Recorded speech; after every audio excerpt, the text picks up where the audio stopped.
All right, James here. We're going to do a quick review of this Eleon self-centering doweling jig.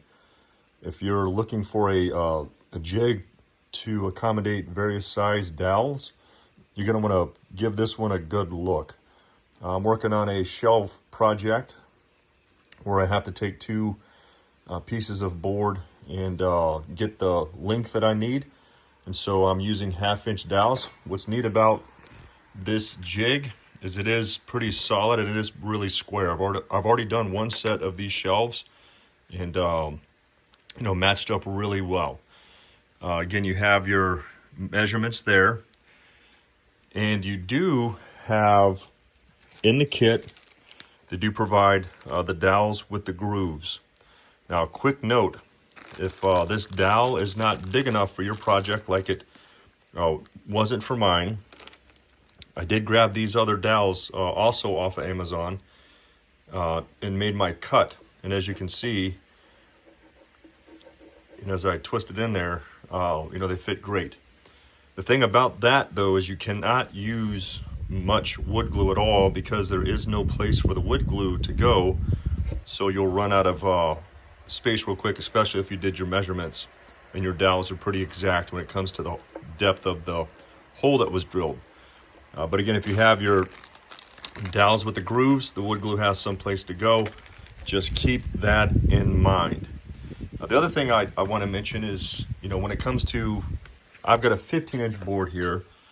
How do you, keep your holes the same size or the same position on both sides of the board? Well, what I did was used a framing square, which you can also get off of Amazon. And, went to the edge of the board here. And when you put the framing square on the edge of the board, and then you move your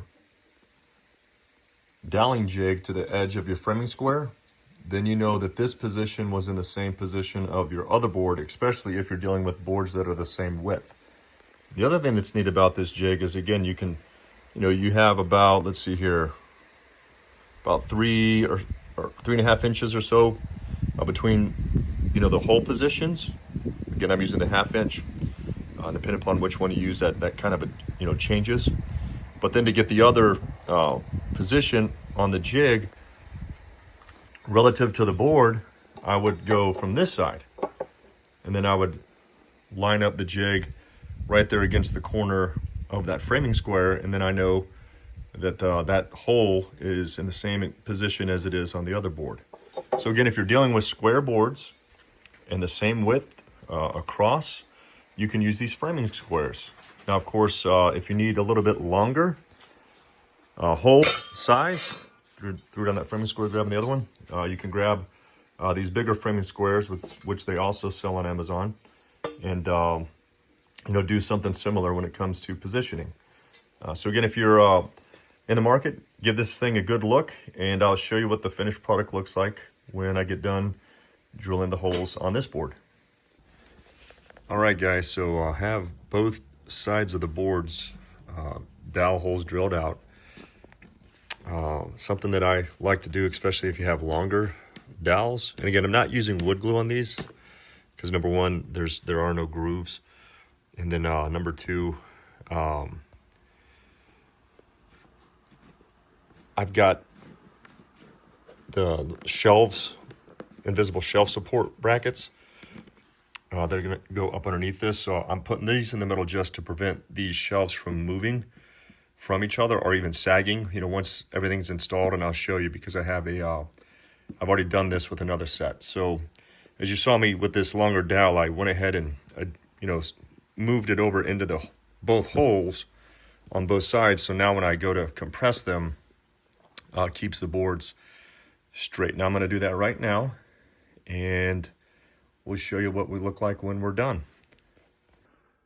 All right, guys, so here's the finished product with the shelf installed. As you can see, those wooden dowels, and the reason I needed that dowel jig is so these two right here, when you put different things like we have here, that connection stays together. And oh, by the way, yes, these floating shelves, these floating shelf brackets, You can also get them off Amazon. And that's what we used for this setup here. So again, if you're in the market for a dowel jig because you have something similar to this project, go ahead and grab yourself that kit. You won't regret it.